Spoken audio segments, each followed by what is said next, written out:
What's up, Cartel fam? It's Gloria, and we are back. Miami Car Cartel is back. We have been on a pause. Life was lifing. We got married. We had a baby, and we had to put Miami Car Cartel a little bit on the back burner. But we are back, and we are coming with some really, really cool topics, things that could change your life. Today, I'm going to talk about something that we do every single day that maybe you don't notice, maybe you don't realize, but we go to work, we go to drop off the babies, we go to events, we go to parties, we do it all. And what is that? It is driving. Driving and commuting. Driving and commuting is a big part of our day. And as someone who's gotten 2 accidents that hasn't been my fault, I have had to change my perspective on commuting. Commuting used to be super stressful for me. It used to be survival. And one day I realized that if I didn't change my mood and my perspective on commuting, it was going to eat me away and it was going to ruin my mood for the day. And it was going to change a lot of things in my day, in my week, in my relationships. So today I am going to give you tips on how to be the best commuter everywhere and anywhere you go so that you can have a better mood, a better day, and just overall be a better person, better human. Let's get into it. Tip number one. Now, tip number one, I'm going to say I'm super guilty of doing. My husband gets on me all the time about this, and it is be early to where you gotta go. Leave earlier. All right. Leave 30 minutes before, an hour before. I know some of us are on Latino time and we like to get to places later than we're supposed to. Let's just stop that right now. This is a new year. This is 2026. Let's try to leave a little earlier. Believe it or not, leaving a little bit earlier really slows down the way you move, the way you do things. You're not rushing to cut somebody off or trying to get in front of somebody or not putting on your signal or doing all kinds of crazy stuff. And Miami traffic is the worst. And I've seen people do all types of crazy stuff. And when I think about it, I'm like, these people are late. They're super late and they're rushing to get somewhere. Let's try to leave a little bit earlier, kind of pace ourselves when we go out the door, not rushing, not anything. And trust me, this is everything. Leave earlier. The next tip that has been very helpful for me, for my growth, and for a lot of things that I do in my life is I take the time for my commute for me. And what does that mean? I use driving as a drive time university. What is drive time university? It is a time where you get to listen to things that matter the most to you or some things that you want to learn. For example, I like to listen to books. I like to listen to is Bob Proctor. I might listen to church. If I'm commuting long periods of time, I'll put on podcasts that last an hour, 2 hours, and really take the time to listen and learn something. When you're driving, there's a lot of time where you could take advantage of learning and growing instead of putting music on. And I'm not saying music is bad. Music is great. Music could really get you hyped up. But I would say use this chance to grow. Find something that you love to do, something that you want to learn about, something that you don't know about. Put it on and listen to it.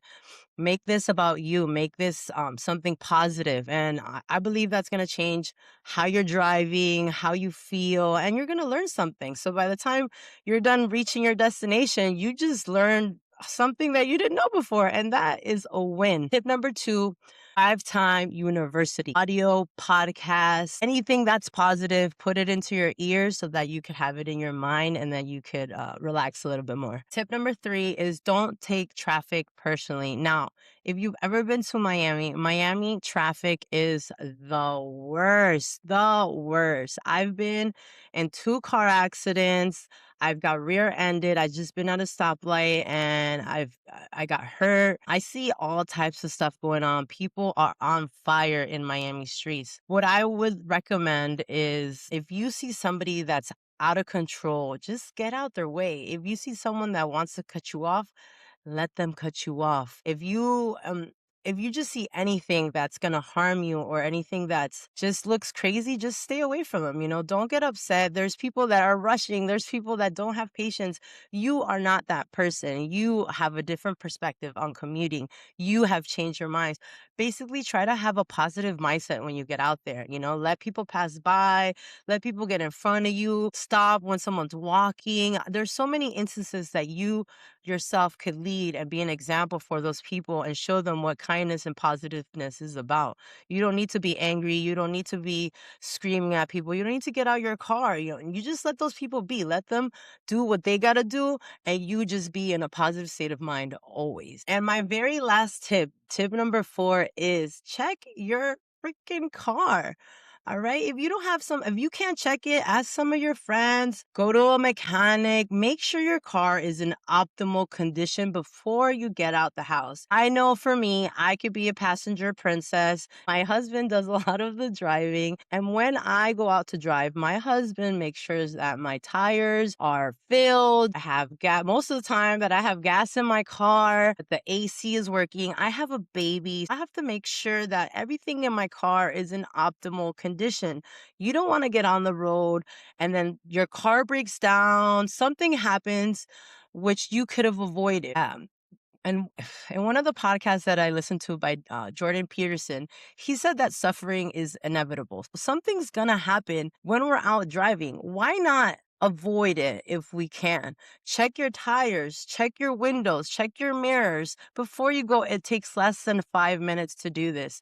If there's something wrong, make sure you get it fixed. Don't let these problems accumulate, because one day you might be rushing and then you forgot about that tire, then you forgot about that mirror, and then boom, your day gets worse and worse and worse. Take a proactive approach on checking your car, making sure it has gas, making sure it has everything you need to get to where you got to get to safely.